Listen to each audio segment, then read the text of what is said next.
about a quick round of applause for Ken and the staff for putting together the event today. So, thank you, Ken. He's great to work with, by the way. So my name is Joe Eberly. Was up here a few minutes ago, so good to see everybody again. We're going to take the next half hour before we break for lunch to talk a little bit about changes in the utility industry, specifically around the application of technology and some of the advantages that technology can bring to bear during the infrastructure development process. So it's a pleasure to be with everybody today. In just a minute, I'll allow each of our speakers to introduce themselves.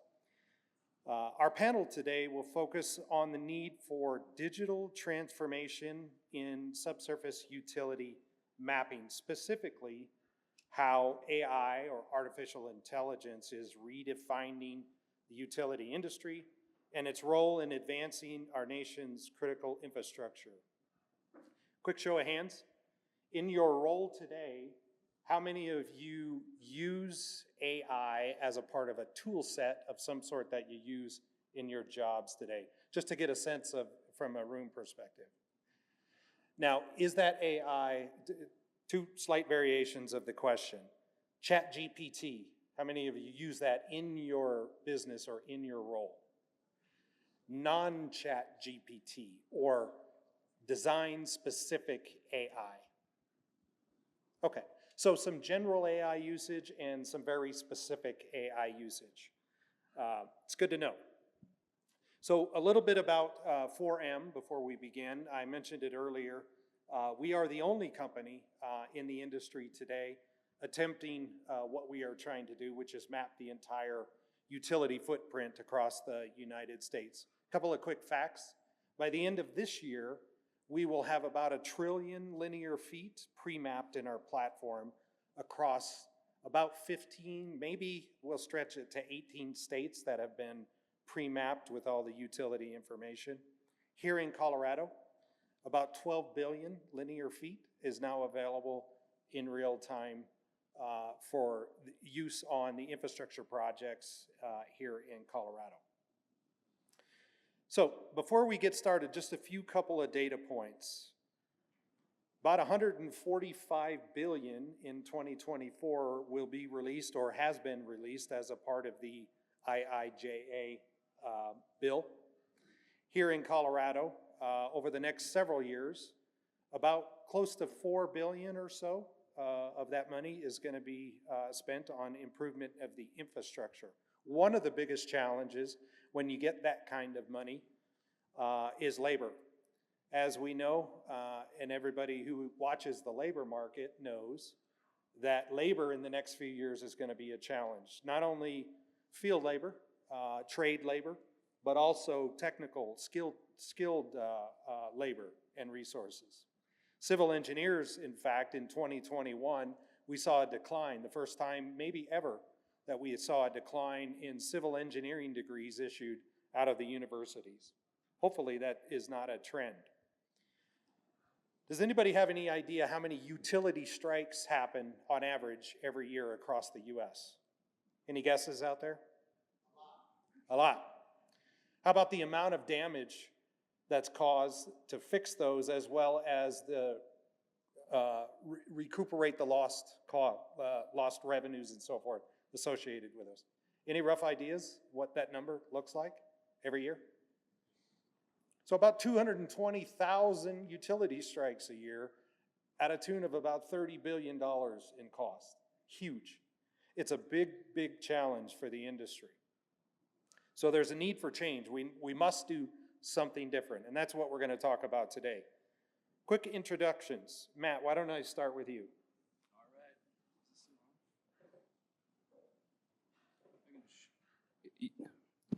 All right. Matt Timonik. My role is regional manager with T2 Utility Engineers. My region includes Colorado, so I spend a lot of time over here, and we work in some capacity with all the other folks that you see up here. Okay, thank you, Matt. Taylor.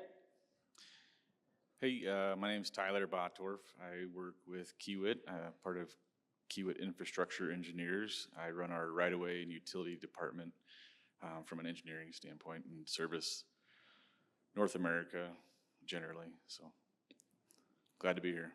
Tyler, thank you. Rob? Yeah, thanks everybody. Hi, Rob Martindale. I'm with the Colorado Department of Transportation. I'm our utilities program manager here out of our Denver headquarters office. I manage our 5 regional offices, relocations, project delivery, that sort of stuff. Subsurface utility engineering is certainly part of our role and my role to roll out throughout our state program. Thank you, Rob. And last but not least, Stephen. Yeah, and I'm Stephen Youngkin with the City of Greeley, Colorado Public Works Department, Deputy Chief Engineer, overseeing engineering and project delivery for the city. Thank you, Stephen. All right, with that, we're going to ask a few questions here. Stephen, if it's okay, I'd like to start with you. Let's focus on current utility challenges.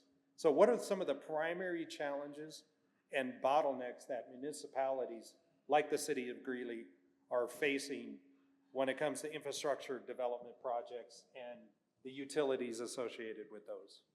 Yeah, certainly. So, I mean, there's, in terms of bottlenecks, I think we would try and think, how can we optimize our throughput? Throughput, in the case of a city, we would think of it as benefits to the citizens. Something really significant for the city in the past 10 years, we've had 64 fatal crashes and 256 serious injuries. So one of the key goals of our team, how to reduce that. We feel infrastructure is a big piece. To that end, how can we produce infrastructure faster and cheaper to achieve that ultimate goal, to provide benefits to the city? So I think that's 3 elements, time, cost, and confidence. How can we cut down the critical path to construct projects? How can we even scope our projects better? And how can we make cost decrease? Can we make things more modular? That's something we're really working on these days through different methods such as 3D printing, something that we're looking at, 3D printed concrete. And then the confidence aspect. How can we have more confidence in what we do? That ties back to the time and cost. Because it's really hard to recover from zero. If we don't know something's out there in utilities, how do we recover from that? It just becomes a never-ending contingency. Those are funds that are tied up. We could be using better elsewhere. Stephen, thank you for that. Building on that, Matt, over to you. From a Sioux perspective, what are some of the primary challenges in utility coordination, managing utility budgets, schedules, and risk mitigation that you and your company face as the utility infrastructure is getting more and more complicated? Most of it stems from, and a lot of you in this room are well aware of this, the inaccurate and incomplete utility information. So we want to try to help mitigate the risk by providing as much of that information up front so design can be completed based on what's actually there, not what some terrible record says may be there and may or may not be in the right location as it's depicted. So starting off with that information just helps the project go much more smoothly throughout the life of the design and then the subsequent construction. So anytime there's going to be reliance upon that inaccurate and incomplete information, there's going to be problems down the road that affect the, of course, schedules, budgets, and everything else. How about access? Do you, as a part of records research workflow or process that you guys are required to do, what are you seeing in terms of access to the records that you need in order to perform the certifications as a utility engineer, subsurface utility engineering firm? It's really hit and miss, and it's state by state and even region by region within states on how forthcoming the utility owners are on providing you records, how good they are. Sometimes it's a 4,000 scale atlas map that says, you know, here's our fiber going down this entire roadway here. Colorado's pretty good, but you're looking at a lot of states weeks to months before you get any sort of response from the owners. So that's when folks like you come in where we can get information up front. We're probably still going to request the records as part of our due diligence, but at least you've got something that you can start working with. So. Got it. Thanks, Matt. Rob? So let's talk a little bit about meeting the infrastructure demand that we have here in Colorado. Colorado's set to receive billions in funding to upgrade critical infrastructure over the next several years. With a shortage of labor that we talked about, how does CDOT plan to utilize new technologies to efficiently manage and deploy all this money that we now have available, and ensuring projects stay on schedule and within budget at the same time? Yeah, I mean, that's the $1 million question, or billion, I don't know, it's up there. But yeah, I mean, we are getting a lot of money at CDOT to build roads. You guys can see around Denver, we've been under construction north, south, east, west for the last 5, 6, 7 years, and it's not gonna stop. And so, you know, at a state government that doesn't wanna grow, we need to be smarter about the way we approach using technology, helping our day-to-day work.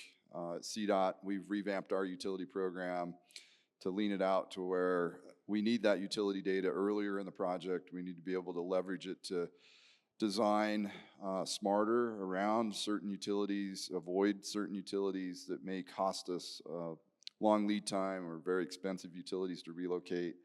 So we're trying to think, you know, earlier in the process. So that means obtaining SUE records, SUE investigations, leveraging 4M platform where you can gather this data sooner and bring it in and use it for planning, environmental, right-of-way, all kinds of the big hangups that we see at CDOT to deliver projects. So a lot of times utilities is one of the major hurdles when it comes to project delivery. And so, you know, with us leveraging that through construction, as-builting, and then, you know, building a data repository that supports everything. So it's really a holistic effort to tackle this kind of issue.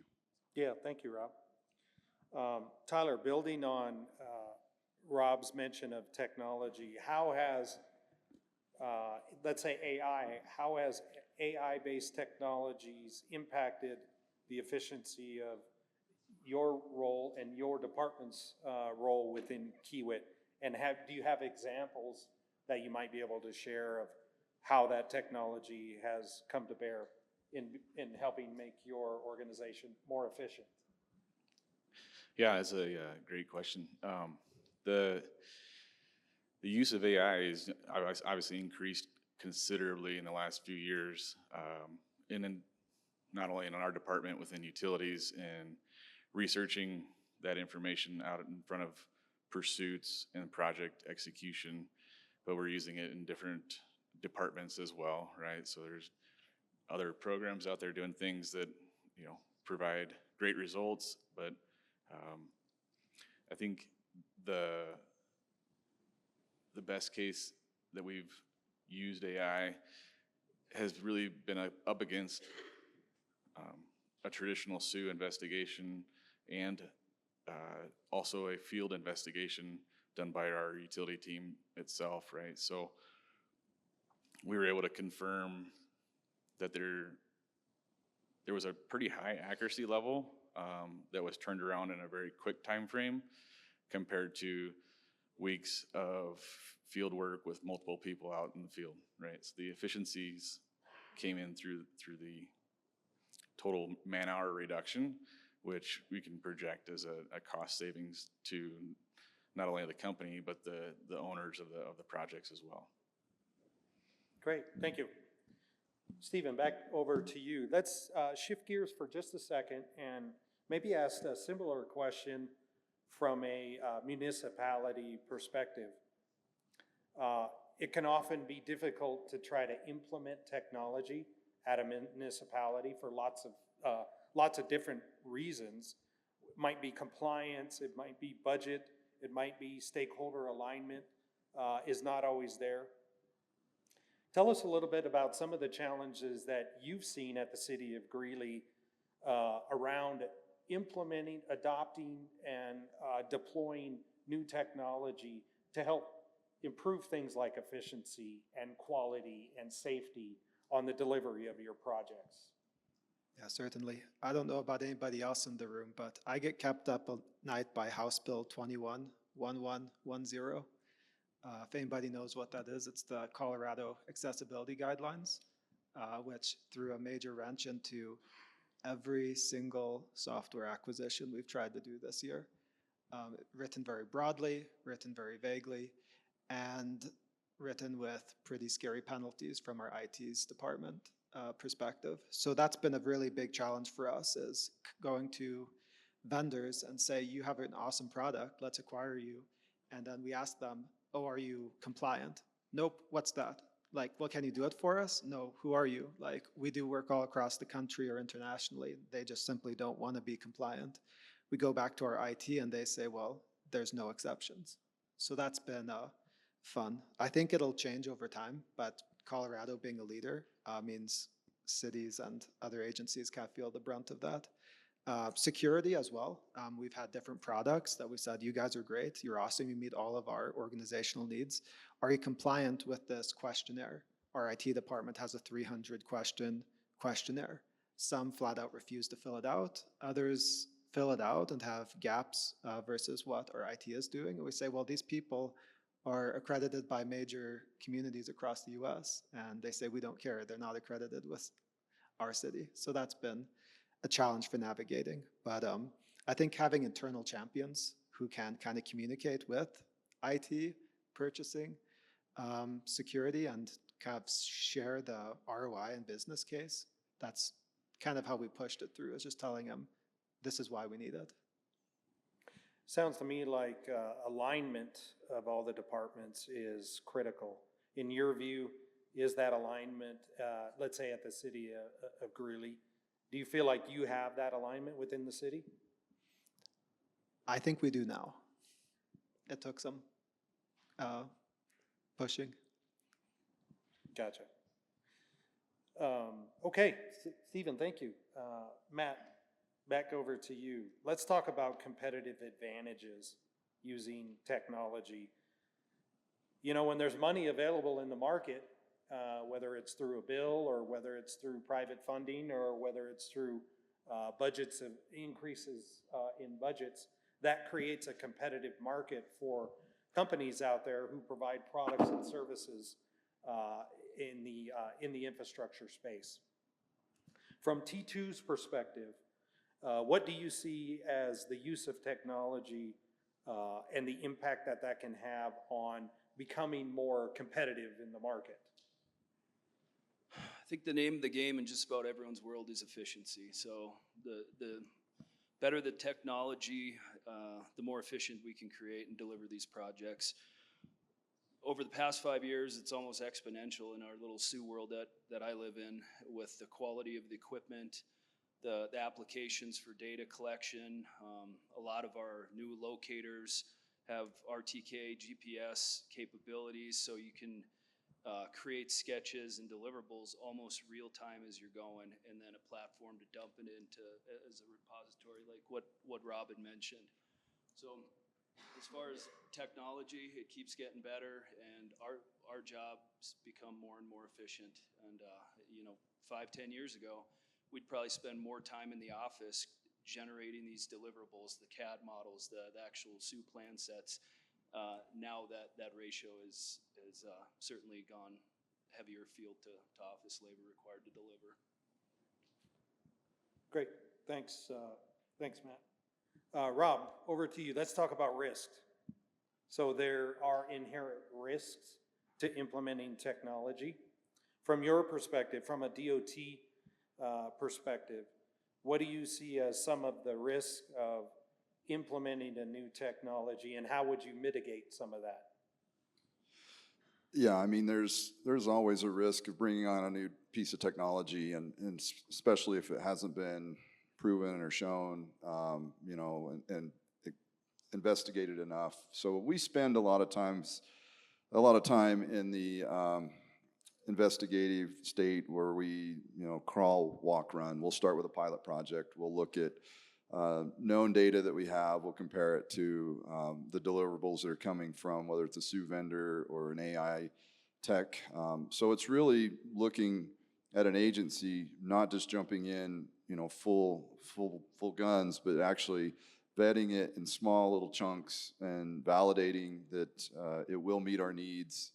I can tell you, we as an agency, we like to move towards cloud-based systems. They're much easier to work with our IT system because they're outside of our IT. Once they're vetted, then we can move quicker into implementing technology that is a cloud-based or a SaaS-based system, and those things tend to work better for us, at least on the utility side, and we've developed that. But yeah, just being able to see what technology fits your needs, see what you're looking for as an agency, and what type of technology you think might increase that efficiency, insert it into we looked at the different technologies in our life cycle and delivering utility projects within our overall roadway projects. And then it's like, where can we gain more efficiency, where we can get more data earlier, where can then we move that through our process. And so then it just goes from there as far as vetting it and procurement and piloting the projects and stuff. So. Great, thanks, Rob. Tyler, we've heard from a city, Stephen. We've heard from state agency, Rob and the DOT. How about from Kiewit's perspective? What are some of the challenges and risks of investing in the technology to make your organization more efficient or more productive in the work that you do? What are some of the risks that you see, and how do you mitigate those from a private organization? Yeah,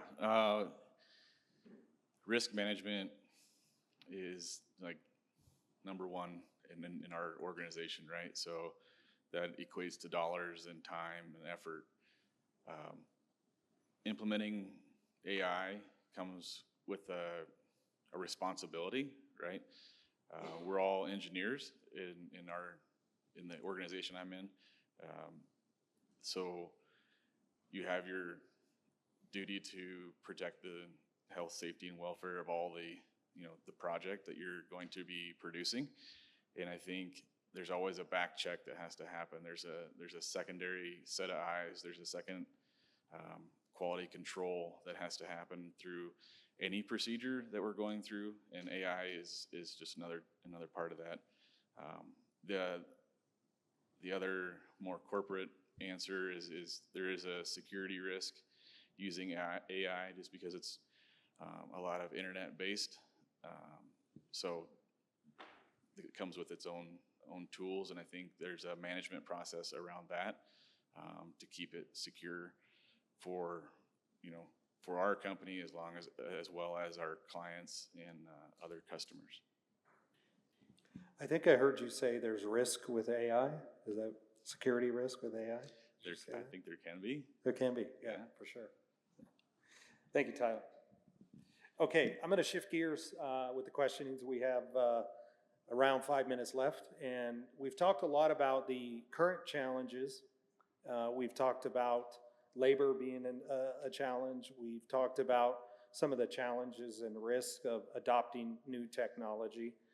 And we talked about the challenge of the need for more infrastructure and the complexity of the subsurface growing. Year over year, we're putting more things in the ground.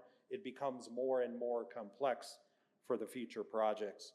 This is the opportunity for each of you to say a few things about what you would like to see in the future.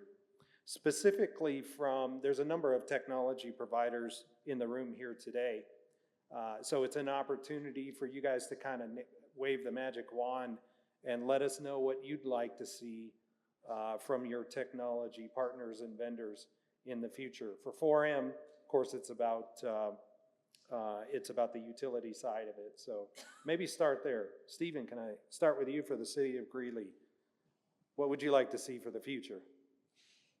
Yeah, I'd say from a city perspective, our problems usually aren't technology, honestly. The problems are people. I mean, that seems weird to say. People are also the solution, but they're the problem too. So I think like having a solution that's focused around that is pretty helpful. Because the software, we can get a lot of data. 4M has obviously an incredible amount of data, and they also help with implementation. How do we actually use it? I have a small team, 10 people report, and we don't have a lot of time to mess around with stuff. We kind of just need answers for the problems that we face. When a citizen calls, like, what are you doing here? We need to have an answer for them. And I think staff, consultants, and software vendors need to be multidisciplinary. Just having, software companies have computer scientists, cities have GIS expert and engineers. We kind of need that to be the same person to kind of walk through a more comprehensive solution. I think that would make it a lot more seamless. Got it. People, for sure. Rob? Yeah, I mean, if I had my wish list, it would obviously just continuing to build on where we're at now and just getting higher accuracy on the AI side, feeding the machine, being able to capture our records and support that kind of technology that allows us to have data quicker with a higher level of confidence. I mean, that's where we find so much benefit at CDOT is trying to get, is getting more information earlier in our process to make critical decisions, because as people know, you're delivering projects, the things that you make decisions on early in your project can really dictate the rest of the schedule and push different disciplines. So just higher accuracy, better tools, more tools, and just, if there was ever a day where 4M, you could just click on it and it was absolutely showed you every unknown utility that was in our right of way would be my wish list. So Yeah, we'll have Mars and the moon mapped probably in 3 years from now, so. that'll be tough. Tyler, wish list. I'm like a little kid when it comes to utilities. My wish list, if I could, it would be to put a pair of glasses on and just be able to see everything underground, right? So Kiewit's, main focus is safety. We want to keep everybody traveling public, our employees, our designs, safety focused. And so if we were able to see everything, it would, I think, reduce that. It would increase our, reliability through design. We could mitigate a lot of potential schedule issues, potential relocations, and that would really clear up a lot of my work. Yeah, if you want to connect us with Elon Musk, we'd be happy to explore that as an option. So, I'll work on it. yeah, thanks, Tyler. And Matt, magic wand. I think my wish list, as technology gets better, everything becomes more and more automated. I just don't want to see the human element removed. We still need those professionals for the QA, QC, the oversight, the professional judgment. And I've already seen it in some industries where that's starting to disappear.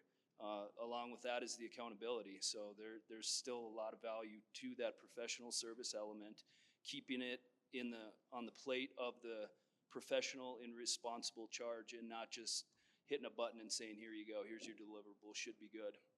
Who's accountable at that point? Some robot that generated this thing, and it wasn't even reviewed by a surveyor or engineer or anything. So that's where I'm really hoping the industry does not go, that we don't lose that focus. Gotcha. Excellent points. Okay, that wraps up our session before lunch. And so quick round of applause for all of our panelists. Thank you.